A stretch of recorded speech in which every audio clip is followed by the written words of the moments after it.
Writing was extremely painful for Eragon. His broken ribs prevented them from going faster than a walk, and it was impossible for him to breathe deeply without a burst of agony. Book 1, Eragon, Chapter 39, Capture at Gil'ead, and Chapter 40, Du Sundavar Freohr. Welcome to Eragon and Back Again, a podcast where we explore Christopher Paolini's inheritance cycle one chapter at a time. I'm Lucy Hart. And I'm Darien Smarts. And wow, these chapters aren't short. No. And yet...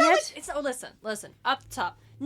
It's not that nothing happens. Mm-hmm. I think that these are reasonably sized for the chapters and what they do. I think there's just a lot of slower meditation in them, and it just makes more sense for them to be blended. Yes, I agree. Because a lot of, I feel like the setup of Chapter at Gil'ead...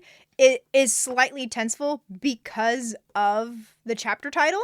Yeah. Because the whole thing, it's very slow moving. You know, we learn that Eragon and Murtagh have a lot in common. Well, I think we should do, before we get into it too much. We got to do things before. We got to do our sparks of inspiration. Yes. Would you like to kick us off? Crap. Do you want me to kick us off? Yes, please. Okay. My spark of inspiration is my friend Erica Ito. Ooh. Who is co-host of the CB Brain podcast. Oh, very cool. Very good, very just shining example of a Percy Jackson podcast. Yeah. Also an actor, a stage actor from New York. Ooh. And last month, it was announced that they were cast to play Nessarose in the North American tour of Wicked. That's so good. It's so good. That's so good. I'm so excited for them. They are an incredible performer. I got to see them perform when I visited New York in 2023, and they're going to be amazing. I'm so excited, and also so lucky because the Wicked tour is coming to town again. Yeah. And Erica will still be performing when it shows up. And very good. I'm absolutely going. I've got some podcast friends who live in places where they aren't going to be able to see Erica perform, who are going to come to town so we can all go see them. Oh, that's so good. So it's just, they work so very hard, my friend Erica, and just they pour their heart and their soul and their time and their dedication into this craft. Yep. And Nessarose is huge. Yeah. Like that, she is like the cast is like, it's Glinda and Elphaba, but then Nessarose and the Wizard and Fiyero. And it's like, oh. Yep. So I can't wait to watch her get crushed by a house off stage. That's so good. So, spoilers for Wicked. Yeah. I mean, yes, the play has been out forever, and she is the Wicked Witch of the West sister. Yeah. But yeah, the movie's coming out soon too. Yeah. It's great, by the way, if you haven't seen the trailer. Ooh. But yeah, just we've done this before, but being inspired by the folks in your life who are working hard to achieve. And being absolutely. Yeah, man. And I was like, oh, I'm so proud of my friend for this is huge. And then my heart was like, you need to finish your fucking book because you can do that too. You could also be achieving. You could also be doing that. In real life who also do podcasts, who also work in retail, who also juggle all these things. And look, they did it. You could do it too. It's real and it's attainable. Yep. So yeah, just shouting out to connecting yourself and surrounding yourself by ambitious, lovely, kind people is the best thing you can do as a creator, I think. Yep. All right, Lucy, now it's your turn. Now it's my turn. Now I have to go now. I was trying to think, I feel like the only thing that's really coming to my mind, very relevant, is just moving, and I have this space set up in the living area where I have my computer, and I put up all of my writing posters and stuff. So having a little nook where I can focus on writing. Environment. Yes. And that is something that I have wanted, just it's really bright in the living area too when you open the blinds. Mm-hmm. And so I wanted somewhere bright, and I wanted kind of a corner where I'm not distracted by stuff. Yeah. And so I'm excited to start writing again. I think by the time this episode comes out, we'll have internet, but we don't have internet right now. I would hope by the time this episode comes out, you will have internet. I am hoping so. Yeah, for real. Yeah. So, but I'm excited. That's inspiring, is having a place where I can comfortably write and have a kind of office vibe going on. Yeah. So I'm excited for that. Yeah. And then I think I have one more spark of inspiration. Yes. And it's us. Yeah. Because when this episode comes out, the podcast will be a year old. Yay! Not including when the trailer dropped, which was May 11th. Yeah. You don't count the trailer. We don't count the trailer. We don't count the trailer. We count the release date. Yep. So, first episode of Eragon and Back Again, episode 1, Eragon: prologue, came out June 7th, 2023. That's very good. And here we are now, a mere 31 episodes later. Yep. Exciting. Now we are but halfway. Well, we're over halfway through the book. Yeah, we're over halfway. But so. Oh, yeah, look at that. And so I guess it's also, hey, listeners, you're my spark of inspiration too. Aw, I agree too. I agree. Like, having all of our listeners comment and just do all these things is very inspiring. And I'm always so excited to, like, we're going to talk about this. And I wonder how our listeners are going to react. Yeah, so, absolutely. I hope they like this take. Yep. So, all right. So, Lucy, you were starting with a really great analysis into the chapter title and how it relates to the tension that it builds. Yeah. So, with, like I said, like, it's called Capture at Gil'ead, and they're going towards Gil'ead. So you're like, oh no. But then it's, like, kind of slow, and they, like I was saying, like, they get along, and one of the things I highlighted was Eragon was pleased to find that he and Murtagh shared many of the same interests. Mm-hmm. They spent hours debating the finer points of archery and hunting. And that is just so cool for me. Like, I do feel like Darien made a really good point that we hadn't started recording yet, but she's like, we need to like merge these chapters because we're going to spend Capture at Gil'ead just going off about how good boy Murtagh is. And I'm like, yes, that's exactly what will happen. Like, we just need to blend them, otherwise it's just going to be like, Murtagh's the best, and we're just gonna go off on that. But it really is, and I think, like, I can't remember who made the point, like, when Murtagh was first kind of introduced, but I think maybe I mentioned, like, their ages are really close. Yeah, I think you called their ages are really close, and that they get along, and they're, like, that connection is just, it was almost basically immediate from the very first meeting, and that now they're just getting closer and closer and closer, and for me, it just makes me feel so happy. Yeah. That I'm like, Eragon has someone to connect with, and Murtagh, from, like, I guess just by context clues, has been alone for a while, and so now he has someone to connect to as well, because I think if Murtagh didn't like Eragon, I don't think they would have those conversations. Yeah. So it's both of them have someone that they can rely and connect and chat with, and make a friend with, and it's just so good. Eragon mentions, like, they talk about a lot, but they don't ever talk about their past. Like, he never talks about how he ended up with Saphira or how he was traveling with Brom, and Murtagh doesn't tell him anything about his past. Except, noteworthy, that's not entirely true. Because at the top of the chapter, when they're writing, Eragon compliments Murtagh's horse. And Murtagh tells him that the horse's name is Tornak, after the man who taught me how to fight. He was given to me when he was just a foal. You'd be hard-pressed to find a more courageous and intelligent animal in all of Alagasia. Saphira accepted, of course. And it's like, wow, right on it. Way to not offend the dragon. Good job, Murtagh. Oh, yes, Another dragon. thing we talked about off mic is how, while we do aim to be a spoiler-free podcast, we are, and will admit, very obviously influenced by the fact that we do know and like this character very much, just like we were when we saw Angela. Absolutely. Because, honestly, we should be way more suspicious of Murtagh. He may be too good to be true. The Varden and the Empire don't like you. That seems unlikely. How could that both be true? You just know all these things, and you are very skilled as a fighter, as we learned in this chapter, which is super fun, and you know all these things about the court, and you're... And you get along with Eragon really well. Yeah, and you're, like, complimenting Saphira appropriate. Like, I don't know. It feels like it should be too big to true, and we should be way more suspicious, but I merely cannot. I simply refuse to waste this time being suspicious of my boy. Because it was like, I think I mentioned off recording as well, was because, like, when I first read this, I think I was suspicious of Murtagh. Because I was just like, I don't know, like, he comes out of nowhere, and he does seem to help, but he could stab Eragon in the back, like, at any minute right now. And it might have been this chapter and the next that changed my mind. But it was because it was like, oh no, like, Murtagh's actually a good person. And like, so in this chapter, they just get along so well. And it's really nice. Really nice. I forgot to read the chapter summary. Oh, we forgot to read. We just jumped in. No, it's fine. Not much happens, but I just wanted to acknowledge, because it bothers me when I'm listening to a podcast and they don't notice that they broke the thing.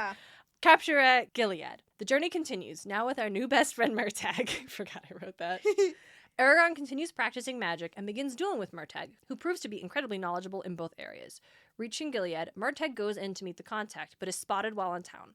Urgles make the reappearance, capturing Eragon. Yep. But yeah, hitting those plot points. Because real quick, Eragon having broken ribs and just not being able to breathe, like, oh, that was so relatable. Yeah. I have never broken my ribs, but speaking of, like, last year when I was in New York, I came back and had, like, a terrible, terrible cold. Yeah. Like, I was racked with, like, coughs that were so bad, I legitimately cracked my ribs. Yep. And it hurt to breathe. Yep. And so that, like, and you can't breathe deeply. You have to practice shallow. Like, yeah, man, sorry, Eragon, that rough. Sucks. Good thing Murtagh's here. Yeah, and also just, like, kind of, we're talking about the very, very start of the chapter, too. I like this conversation between Murtagh and Eragon because I think it sets up the conversations. We get a feel for what their conversations will be like, and then it's like and then when they kind of talk about, oh, they just chat about these things, it's like we get a vibe where they just start talking about their horses, Snowfire and Tornak, and just how well they get along, and just chatting and being so, like, at ease with one another, and also just passing compliments back and forth, like, yes, but Snowfire is as close to his match as I've ever seen. Yeah. And it's just so good. And also just, like, there's, like, no ego there. There really isn't. He's not like, my horse is the best horse. He's like, no, Snowfire is great. And I also love, we didn't really touch about this in our last episode about, the horses, where Eragon is like, I have to sell my horse. And Murtagh asks, well, why not Snowfire? And Eragon says, well, Brom promised to take care of him. Now I will do that. And Murtagh just goes, that makes sense. Yeah. Yep, nope, makes sense. And just respects that choice and doesn't, because between the two horses, Snowfire would probably make more profit would fetch much more. So yeah, and then I do like the, like, Eragon's sad when he sells his horse, which I'm like, that's fair. But I also like the fact, one of the things that I respected too was that he doesn't treat Kadok as a pet, more or less, because I'm like, I would never sell my cat. No, absolutely not. That's my pet. Yeah. But it's like, Kadok was a companion, and he's like, we can't really keep up with 3 horses. So I feel like Eragon, this is a very mature choice for Eragon of, like, being fond of this horse, but realizing I can't take care of him, he will be better off for someone else, and so sells him. Yeah. I mean, I think there's probably, like, a reason why they sell Kadok, just they don't need an extra horse. Yeah. But I do like the implication of Eragon's not going to hold on to this horse, who, as he admits, it was difficult to relinquish Kadok after crossing half of Allegasia and outracing Urgles on him. Yeah. But still makes the decision to sell him. Yeah, because he doesn't have that attachment to Snowfire, but Brom made a promise, and Eragon will keep it. Absolutely. So I really wanted to touch on the horses. Yep. We start to see wanted posters for Eragon first time. Absolutely. And Eragon has to disguise himself. Yeah, because he sees town. Yeah, notices featuring his name and description and offering a substantial reward for his capture. Yep. It's like, okay, that is the Empire starting to get desperate. Yep. Like, it went, like, they could go around pretty just whatever, and no one knew about him. Just don't use your name, so in case anyone comes asking, like, you weren't here. But now that the Empire is legitimately like, hey, this dude is wanted, and it doesn't really say what obviously they're not saying because he's a dragon rider. Yeah. But, like, so we don't get, like, what their reasoning is, but, like, they don't really need one. Obviously, I think people are pretty used to that. Yep. But it means that they aren't worried about folks paying attention to Eragon. Yeah. And it's no longer just the Razak on, like, maybe a hatred to go find him. It's like, hey, you had him and you lost him. Yeah. And that's a problem. Yep. So now we need more people being on the lookout to at least help us, even if they probably don't think just a dude in a village could capture Eragon. But at the very least, he would report that he saw him, and that would help narrow down where he's at. They could track him better. Yeah. Because clearly, they're not doing a great... They only found him when he walked straight into their house. Yep. So, absolutely. I like how quick this chapter goes by. Like, they do cover an awful lot of ground. Distance, yep. We literally have to go around Urobane, and it's just like, we're just going to go around it. And we don't spend a lot of time on that. I'm like, hell yeah, I don't care. I like that, too. I like how it's described as it's tense as they skirt the capital. And it's like... Yeah, I'd be too. Like, that's where freaking Galbatorix is. Yeah, there's soldiers everywhere. Like, we gotta... both of them are like, oh, no, we're not here. Exactly. And then we're on the other side of Palancar Valley. Yep. Which is where they literally started the journey, and now he's on the opposite side of the mountains, and that is wild. Yep. Also, hit Eragon's 16th birthday. Yep. Which gives us a marker of time for how long it has actually been. Yep. Because it's sometimes really hard in fantasy stories to, like, have markers, especially when there's a lot of travel, and you're just like, I have no idea how much time has passed. Yeah. Like, I don't know, man. A year? That's how long I've been reading this book. Yeah. And actually, it has been a year. How about that? Listen, first episode, I think, first episode was prologue, but we celebrate Eragon's birthday in the 3rd chapter. Do we? Because I know grab the other half of my book. Because I know we discussed, like, I don't remember, honestly. Because it says we made fun of the book for being like, he's a man. Yeah. On the cusp of manhood. Yeah, because I think manly man. He's 15 on the cusp of manhood, so I think he's turning, because it's only been 6 months. Because the next, but that's another thing I want to talk about. That didn't track with me. Yeah, because it's like at nearly 6 months of age, Saphira was much larger, so it's been half a year. Because they start at the beginning of winter, and now they're going into spring. So it has been like 6 months. I don't think it's been a full year yet. Right. Okay. But so that means I want to go back to where they mention Eragon, because I swear it was we saw Eragon turn 15. Okay. Hold on. So in Dragon Tales, he pulled on his boots, stared at the floor, thinking, this was a special day. It was near this very hour, 16 years ago, that his mother Selena had come home to Carvajal alone.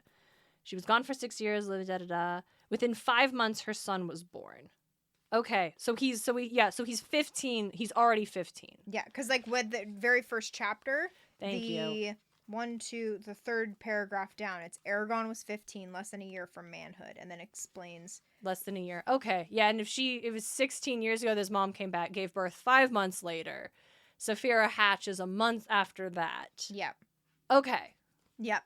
So it's been 6 months. So it's been 6 months. Okay. Yep. Thank you. I was like, I swear, I think I understood. You know what threw me? It was this was a special day. Yeah. I thought, I misread it. I was like, oh, it was your birthday. He's like, no, this was the day his mom came. How the hell do you know that? Yeah. That's a wild thing to know specifically. I wonder if that was like Garrow and his aunt explained the day. Maybe it was pretty big. Yeah. Okay, so we know it's been 6 months since Saphira hatched. Yep. 5 months since we've been traveling? About that, I think. Yeah. And I like one of the things that's like Saphira is getting so much larger. Mm-hmm. Her wings were massive. Every inch of them was needed to lift her muscular body and thick bones. And like what makes me kind of like, ooh, dragon. The fangs that jutted from her jaw were nearly as thick around as Eragon's fist. Mm-hmm. Their points as sharp as Zarok. And it's just like you make a fist and you're like, damn. It's a big dragon. She's a dragon. Big old dragon. When Eragon, I like Eragon heals, and he's like, hey, we should spar. Yeah, and I like that. like, with our swords? Like, what a stupid idea. Yep. It's like, no, let me show you this really cool trick. He's like, I got you. Mm-hmm. I do really like the spar, because they don't really know each other as, like, sparring partners. So they get at it, and they struggled back and forth trying to batter each other down. After a particularly intense series of blows, Murtagh started laughing. Not only was it impossible for either of them to gain an advantage, but they were so evenly matched that they tired at the same rate. Acknowledging with grins each other's skills, they fought until their arms were leaden and sweat poured off their sides. I love that. Yeah, and I love so they're nice. laughing and grinning. Like, I think it's the first time Eragon has had fun while doing this. Yep, and it's interesting too, because he even admits none of his fights with Brom had been this fierce, but he still has so much fun with it. Yeah, it's so good.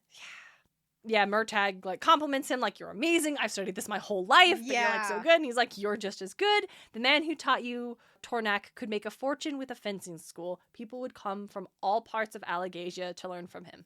He's dead. He's dead. I'm sorry. Yeah.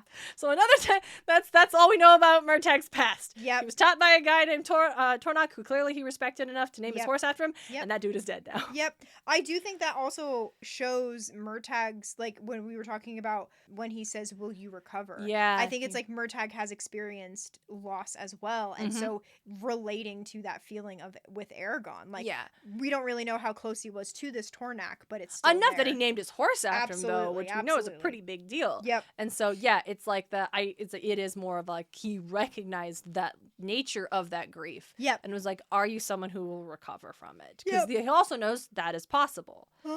Absolutely. I also like how Eragon does start practicing magic again. Yep. And Murtagh knows a surprising amount about how it worked, though he lacked the precise details and could not use it himself. Yep. Whenever Eragon practiced speaking in the ancient language, Murtagh would listen quietly, occasionally asking what a word meant.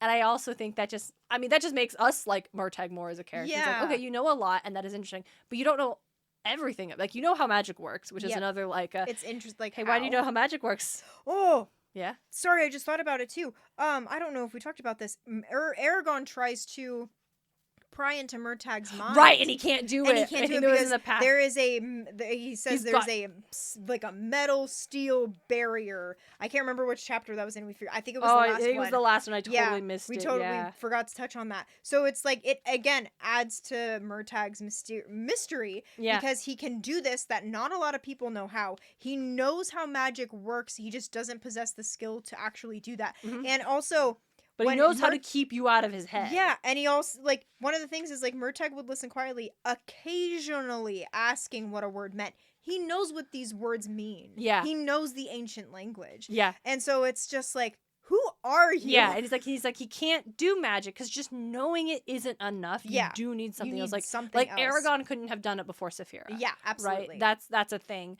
So it's like, but he's like, even though it's like, you can't do it, and even though even learning more about it won't mean he can suddenly do it. Yeah. But he still wants to know more about it. Yeah. And that's like it's for me a very endearing character trait for characters who just have a thirst for knowledge. Yeah, and also he's also interested to Eragon too. Like he wants to like experience this with Eragon. Like there's again companionship there with him being interested in what Eragon is doing and wanting to be a part of it.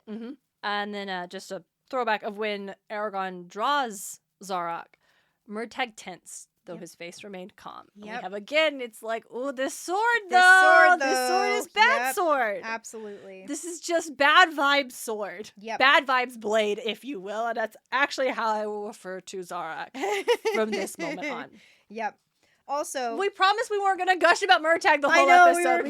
now we're doing it. We gotta reel it back. We gotta reel it back a little bit. So we get to Gil'ead. Whatever. And like the only thing I'm gonna say, gushing a little bit more about Murtagh, is that he is showing concern for Eragon, saying, I'm not sure you should be the one that go into Gil'ead, because he doesn't want Eragon to be captured. Yeah. And Saphira agrees with, like, Murtagh can get captured, and he even admits, like, I can escape. You're gonna go directly to the capital. Yeah. So, like, yeah, they want me, but, like, not enough that I'm gonna be top security. Yeah. You however, the Razak will come by sundown. Absolutely. So Murtagh goes into the city. They're waiting hours. Both of them are very anxious about like waiting. And then they see Murtagh just hauling ass out of the city. And they're like, oh no, what happened? No, it's okay. He did find the contact. Yes. He did give him the information that Saphira said they would need. And he believes them. He's like, yeah, I'll take you to Varden. Yep. I was recognized by someone who knows me, and they never shut the fuck up. Yeah, so it's like... So I don't know what we're going to do now. Yeah, and again, that creates a bit of more tension in the chapter, capture at Gil'ead. Like, so we're like, oh no, is this person going to betray them? Like, that's where my thoughts went. Yeah, and they have to wait. They're going to meet the contact, but not until morning. Yeah. So... okay, we'll sleep. Absolutely. We'll figure out. Because it's like, for me, it's like, is the contact actually a true contact? Or will the contract is he gonna betray them? And then now we have this other person who's going to blab about seeing Murtagh. Yeah, so it's like a lot of tension, like kind of to the end of the chapter.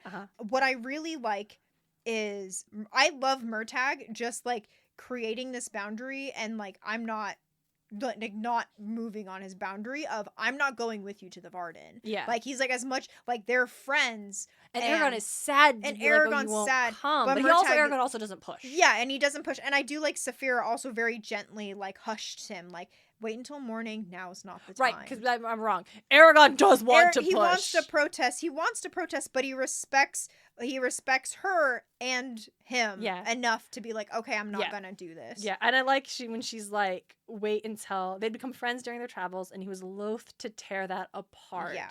Wait until morning. Now was not the time. But I also like it also indicates like the thing we need to remember about Saphira is that she forms attachments through Eragon. Yes. And so when she doesn't tell Eragon he's made his choice, there is no point. There's wait until tomorrow. Now is not the time. Does mean that she also doesn't want Murtagh to leave. Yeah. She also wants to keep him around. Yep, absolutely. And so it's just like, not right now. Tomorrow. Yeah, we'll like, try. We'll try again. We'll try again. And it's also I do like in the moment just not pushing it, like sleep on it. Sleep on kind it. of thing. See absolutely. When it becomes real tomorrow. Yes. We can talk about it. Absolutely. But tomorrow happens way earlier than they expect. Yes. I love Eragon wakes up 2 hours before dawn. His palm tingling, which is like, okay, man. It's like a Spidey sense. It's Spidey sense. It's Danny Phantom's breath has gone cold. Yeah. It's like, okay, man. He's like, something's amiss. He gets the sword. He calls to Saphira. Hey, there's something wrong. And she's like, I smell horses nearby, but they're not moving. They reek with an unfamiliar stench. Yep. And so I also love this. Eragon crept to Murtagh and shook his shoulder. Murtagh awoke with a start, yanked a dagger from under his blankets, then looked at Eragon quizzically. Eragon motioned for him to be silent, whispering, there are horses close by. This is not the first time that Eragon has seen Murtagh wake up like this. Yep. Because he's not surprised. He's not startled by it. Murtagh sleeps with a dagger under his blankets. Yep. Eragon doesn't sleep with it. Well, to be fair, he's got a dragon. Yep. But like, this is another piece of like Murtagh where it's like, this man sleeps with a knife under his pillow. Yep. And that is instantly, if he wakes up, he just is immediately like ready. Yep. He's fucking ready for it. Ready. It's like, hey man, but then he sees Eragon, he's like, what? Why are you doing this? Yeah. And Eragon is not surprised. Yeah. To be fair, also Eragon never really reflects on anything Murtagh does, except for occasionally where he wonders if he's trustworthy. Yeah. But like, we don't get a lot of Eragon questioning Murtagh. Yeah. Which I wonder if it was meant to reflect how Murtagh never pries into his past, therefore Eragon doesn't pry into his, and just decides not to ask questions about why he does what he does. He's just decided to trust him. So this is the way Murtagh is. Yep. But to me, it reads like, if he is not even a little bit like, whoa, hey man, it's me.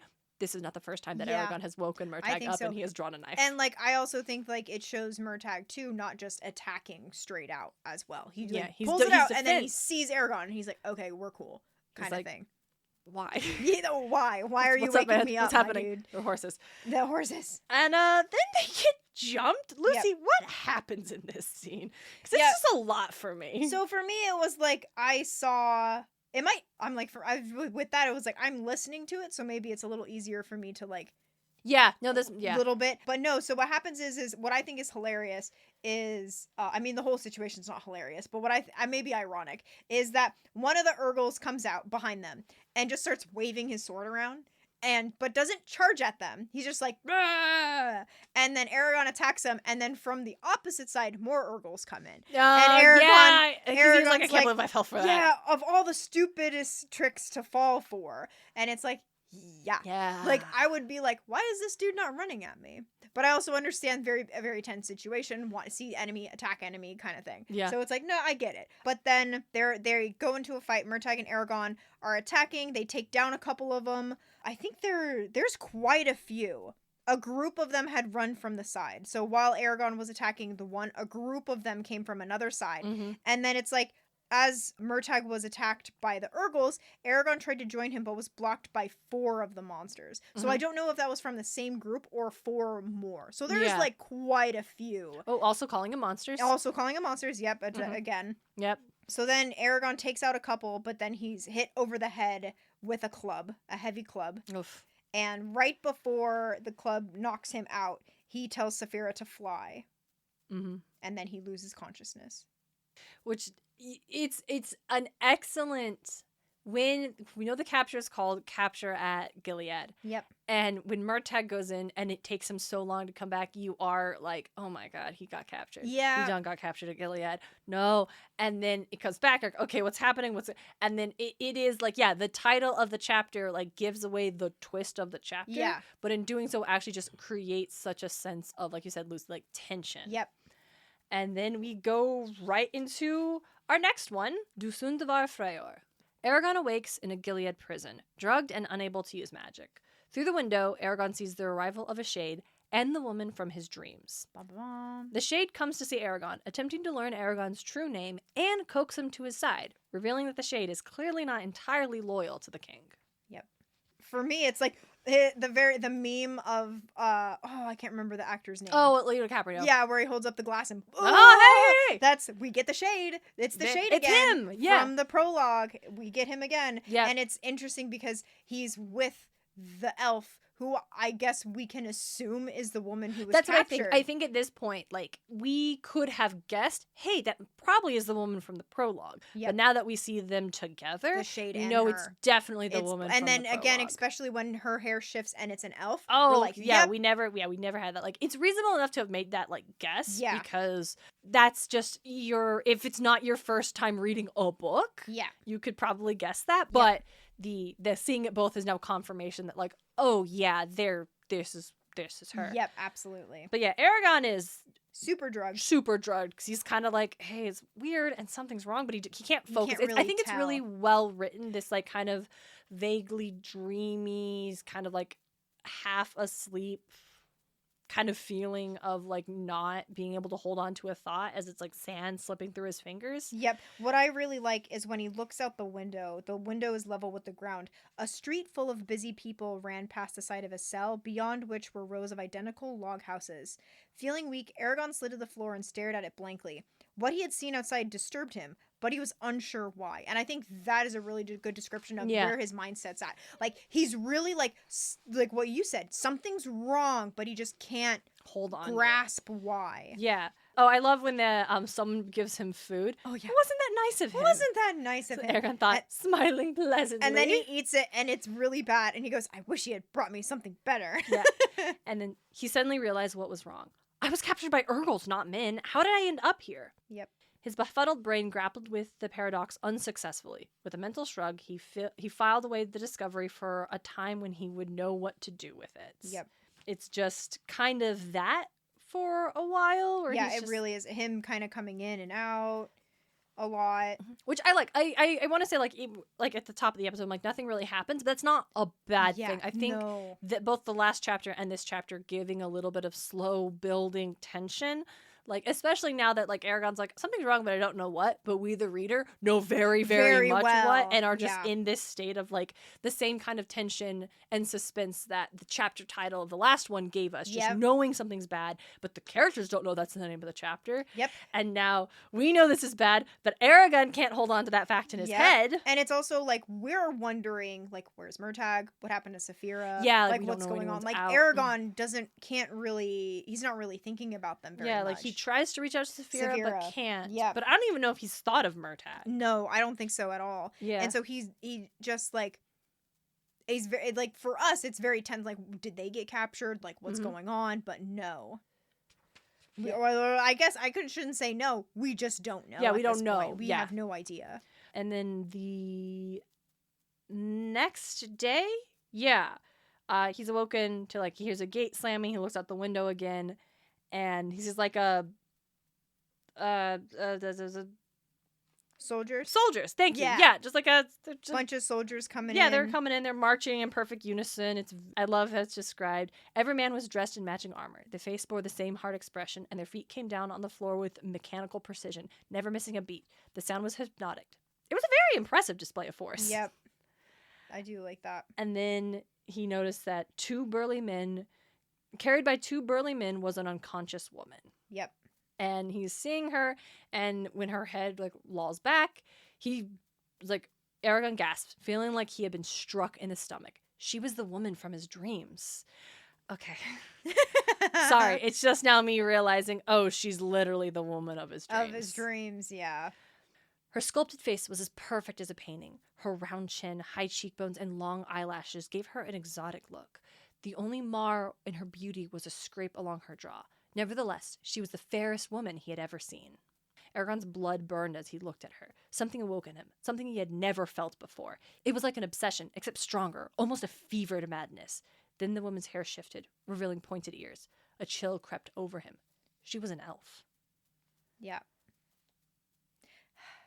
It's just, we are a spoiler-free podcast. We are a spoiler-free podcast. And look, it's the cool woman from the prologue. Yep. Jazz. We were never really sure what happened to her. We Yep. thought she maybe was the woman, and now we know. Here Now she we is. know She's she still is. alive, and Yep. now she's rejoined this narrative. Yep. Hooray. Who else is with her? It's the Shade. Yep. He strode tall. Next strode a tall, proud man, a stable cape billowing behind him. His face was deathly white. His hair was red like blood. And that was like, oh, it's him. Mm-hmm. He also has... they passed the cell. That's right. He's not looking out the window. They're literally going by the cell that Eragon is in. And he walks by, and his upper lip pulled back in a feral smile, revealing teeth filed to points. He's got shark teeth. Yeah. It's like, what kind of anime-esque character is this? Yeah, right? And Eragon, realizes that he's a Shade.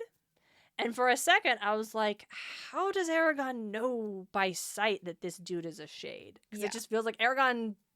It just felt like, for a minute, I was like, I don't know reasonably why Eragon would know this. But I forgot that Eragon loved listening to Brom's stories of, magic and adventure.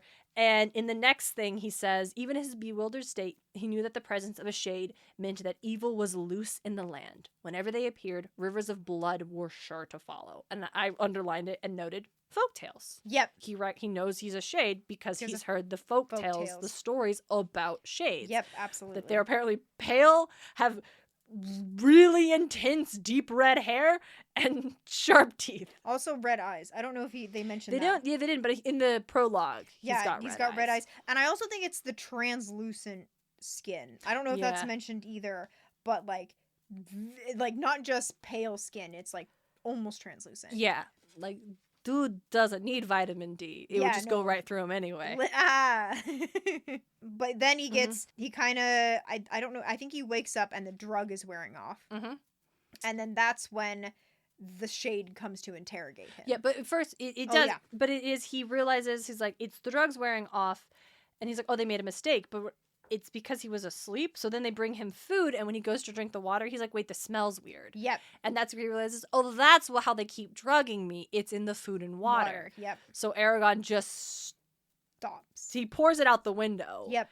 And is pretending, because obviously if they would notice, then that would be a problem. Yeah, he's really dumb though, because he dumps the food out the window, but not the water. But not the water, which is Eragon, the water's the first thing you noticed that was drugged. Why didn't you dump that out? Because that's how the Shade, like you said, Lucy, the Shade comes to see him, and Clock's like, why isn't he drinking the water? He's not drinking his water. And I think when I even first read this, I was like, dude, you're gonna dump the water out too. And I think I assumed he dumped the water until the Shade noticed that the water. Yeah, I also thought he had done it too. My dude!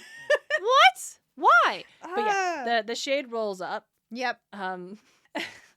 He hears a voice, and at first the captain is the guard is like, oh, you can't go in there. The orders were clear. No one is to see him. Really? Will you be the one to die stopping me, Captain? No, but the king. I will handle the king. Now, unlock the door. Yep.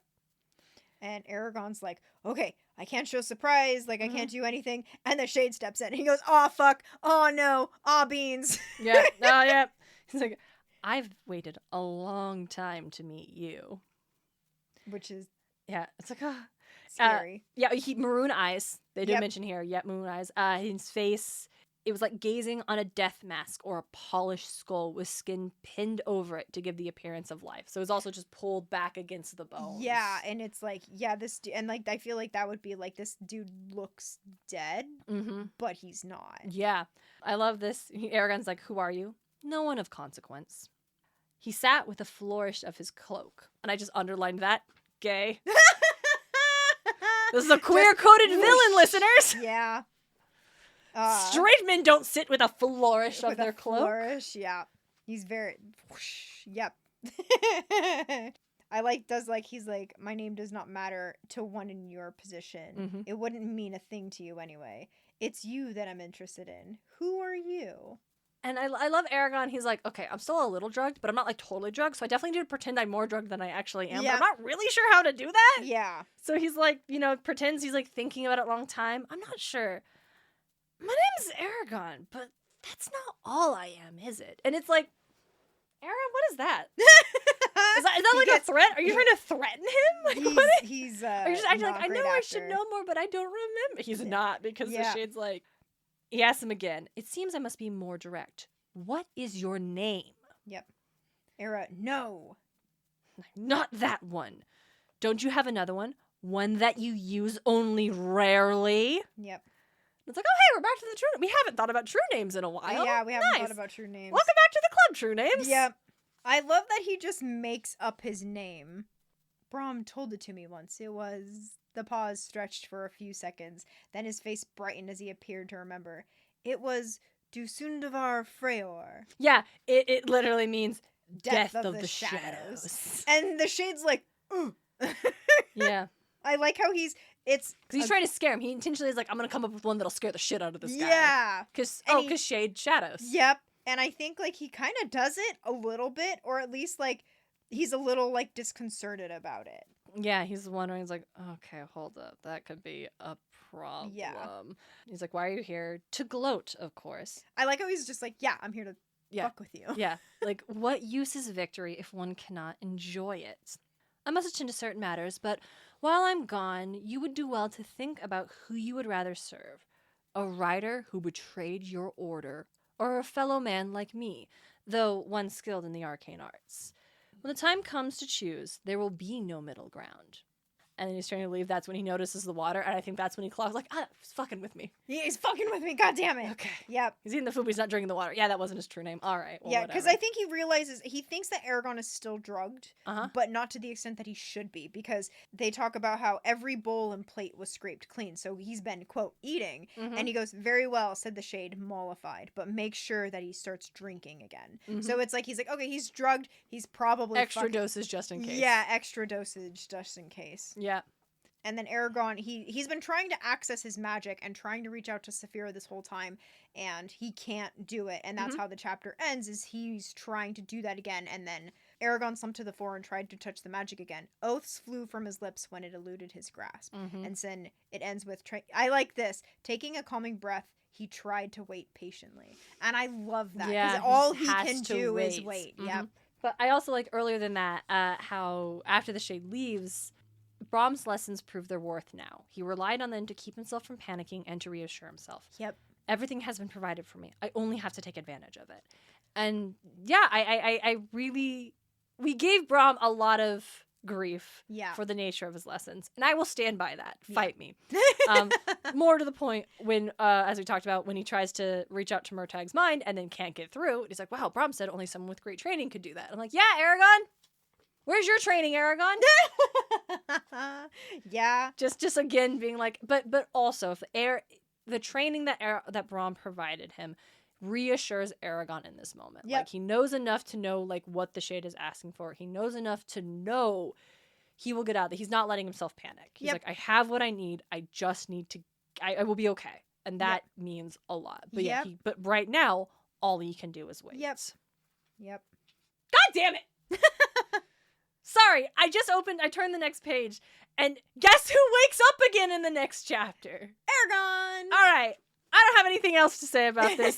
Writing takeaway, suspense works best when you let time slow down. Yes. I like the slow burn. I feel like we might have done that one before, but it's very evident here in a way that works really well. Yeah. Absolutely. Yeah.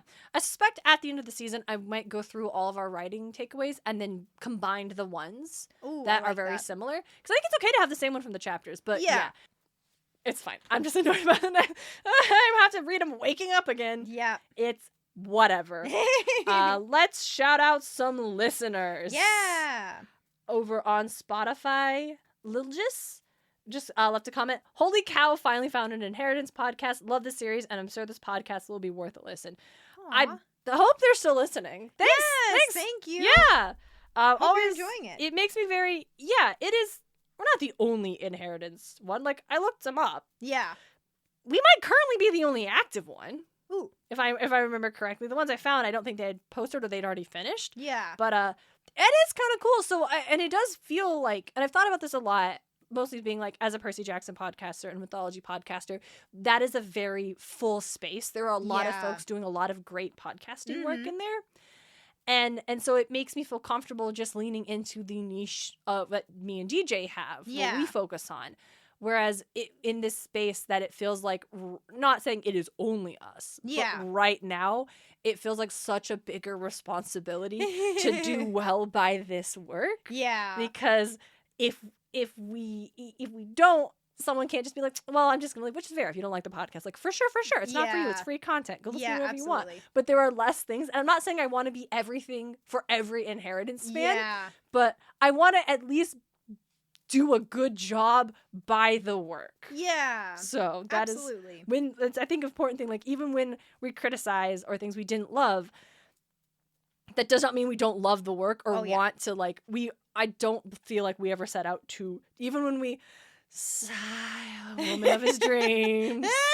We are not setting out to trash and belittle the topic. Why would we spend so much time on it if we didn't actually like it or want to celebrate it, gang? My time is more valuable. So thank you so much for listening. Absolutely. It's always fun to hear people are excited about us because they're like, oh my gosh, it's an inheritance podcast. Yeah. Like, yes, it is. Yes, it is. We are here. Ben Garcia sent us an Instagram message regarding episode 14. What in the name of draconian hell makes a damn dragon rider start drawing the line at horses? That's good. Like, I remember. I get they're kind of big. Dragons! Right? And I had forgotten Eragon was really freaked out about the idea of riding a horse initially. Yeah. And then he had to sell Caddock. And then he had to sell Caddock, yeah. Aww. Good horse. Good horse. Now there's no more putting it off. I will be reading sad deaths of characters. Oh, yep. Always, we start with Curtis Moore. Yeah. The hardest character death for me has to be the man's death in The Road. He dies thinking he's failed to bring his son to a safe place. Aww. Yeah. Oh, hey, spoilers, by the way, gang. Oh, yeah, spoilers. Like, I don't... Lots of deaths, spoilers. And that's when I was like, I'm going to have to read a lot of sad deaths. Yeah. But it's very good.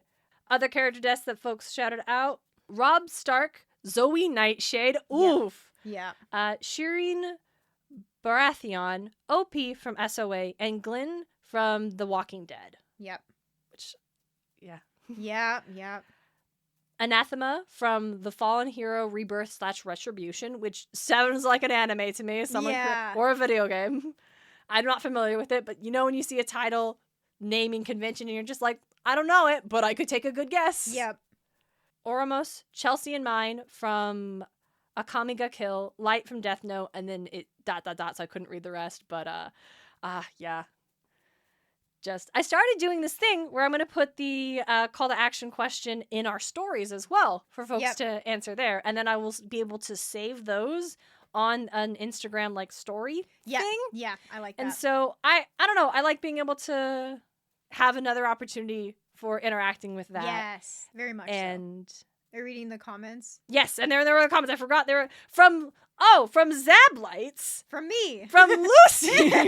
I was like, I commented. Do you want to list? Oh yeah, I can all of yours that you listed, Lucy. Okay, friend? so first I forgot to put you one. liked this post. I didn't even know you had commented on it, but it's liked by the Eragon podcast. I was like, haha. So one that's on there that I didn't mention, again, super spoilers, is August Sinclair from BioShock, the second game. Ooh, that one got me real good. So let me pull up. I don't have it. Okay. We had a plus cast said definitely Brom. Ziggy the Stockport Hound said Ormus and Brom, ... Also Boromir. Yeah, for sure, Boromir, for sure. Absolutely. And then the Demigod Pod said, as a child, Dumbledore. Yeah. And as an adult, Patroclus and Achilles. Mm-hmm. And so, so mine was, how I mentioned in the episode, Lahaba. Ooh, Boromir, yes. And then Magnus Burnsides. And that one's so good because it's such a different kind of death. It's such a different kind of death. And that it just, but it's beautiful. sobbed every time. I've listened to it 6 times and I'll listen to it 1,000 more and I will cry every time. Makes you cry every time. And Edmund Chicane, also Taz, but from Amnesty. And then Alice Mainwing from The Ranger's Apprentice, which is really rough. And then Scythe Curie, or her actual name is Susan Wildblood from the book series Scythe. I love, because it's like, I don't know most of these stories that people have mentioned, or I recognize a character from passing, right? Yep. But I don't know. I liked this question a lot because it is like, there's multiple that you can think of where it's like, yeah, this story was so well written. This character was so fleshed out. This world was so real to me that I can think of a death that upset me still. Yep. And that's, I think, a testament to like great writing. It's like, I don't think it's the only measurement of great writing. Like, I don't think, oh, can you hurt your readers by killing off a character? Like, I think the impactful deaths aren't the one that felt cheap. Because I can think of a ton of character deaths that I'm like, that sucked and made me mad, but I don't, it didn't hurt. Yeah. Like, it hurt when it was like, this was, like, I should have mentioned, like, Jason Grace in the Burning Maze. Yeah. Like, that one hurts. Yeah. Because it's so deeply tragic, the end of this character cycle, and then how Rick Riordan wrote it specifically. Speaking of Patroclus, Jason's death in that book mirrors Patroclus's death in the Iliad. Yeah, with like the sphere, like how he has died, how he's shot. Like, it is so well done. It's like a hero's death, and that doesn't make it less any less sad. Yep. So, yeah, for sure. Thank you all for sharing. Yes, thank you for sharing. I had to comment because I was like, I didn't mention. Here are all the other ones. And there's like I could probably go on and on and on if I think about it. But you consume so many good stories, Luce. You have lots. There's a lot. Yeah, for sure. Let's do a more uplifting one again. Oh yes. What's your favorite scene of a character being on drugs? Like, no, not that. No, maybe not uplifting. I might have one. Oh, you got one? Oh, yeah. Lucy says no to uplifting. Whatever. Well, not like super uplifting. We got cool magic last time. I was like, it's more of a neutral. Like, what is a scene where, like, maybe a villain or something, like, interrogated the main character that had, like, gloated, I think, like, had that moment villain. Of, like, maybe, like, a monologue. I think this is more of, like, an interrogation. But, like, something along those lines that gave you, like, the chills or just, like, a sense of super tension. Darth Vader interrogating Princess Leia in New Hope. Yeah, exactly. Kind of those vibes. Yeah. That's very specific. But yeah, having that.